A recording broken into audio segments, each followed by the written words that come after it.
And to discuss what is happening, I'm joined now by Edward Tse. He is the founder and CEO of the Gaofeng Advisory Company. He's joining us now live.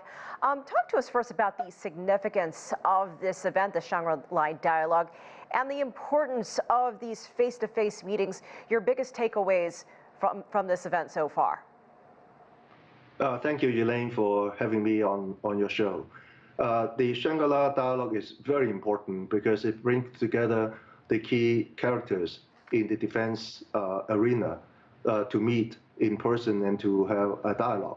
Therefore, this is a platform for everyone to really speak out and really express the concerns about the security issues, in particular in the Asia-Pacific region, where we know that there's a lot of tension, in particular between the US and China. So having a dialogue, an open dialogue, discussing the difficult issues is going to be key.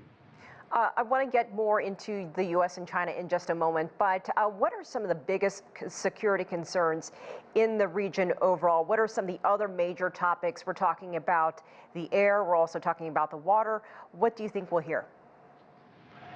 Yeah, from the military security standpoint, I think the entire region is in a pretty tense situation.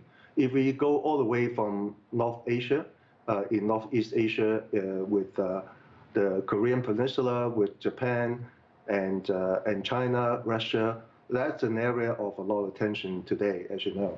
Then if we go down in the Taiwan Strait, the relationship between mainland and Taiwan province, together with the interventions potentially from other powers as well, that's also an area of a lot of tension.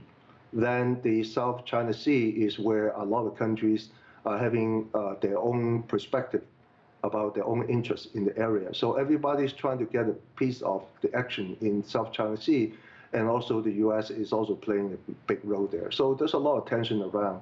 And so I think in this case, the military issues, military security issues is the overwhelming agenda. Of course, other issues such as climate, environment, should also figure in, but military concerns probably will take over as the most concerned issue. We know that China's new defense minister is there. What will be his focus? What message do you think he is trying to convey to his counterparts in the region?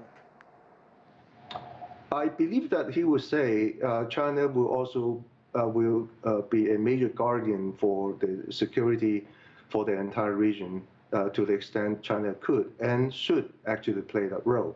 But China also would expect the other countries, in particular the US, will also play along in a very respectful as well as very careful way. In particular with respect to the cross-strait relationship between the mainland and Taiwan province, China has already laid out very clearly on the red line that China sees as the cross-strait relationship. However, I think the point of view from the US is quite different. So I believe that General Lee is going to underscore those kind of points, in particular the red lines from the Chinese perspective. And we have about 30 seconds left, but I really want to get your take on if we could expect to see anything surprising coming out of, we know this US-China relationship is tense right now, and there's not any expectation of a substantive face-to-face meeting, but could we see anything there in Singapore between these two? From a military standpoint, it looks like the way that things are going, in particular that there won't be a face-to-face meeting between Austin and General Lee. I believe that there's probably not going to be a major breakthrough from the Shangri-La dialogue. However, as we're seeing from the business side, in particular in China, we're seeing an increasing number of business leaders from the US visiting China. And I think we're going to see a near-term breakthrough on the business side before the military side. That's a very important point to make, Edward Tse. Thank you so much for joining us from Chengdu. Thank you.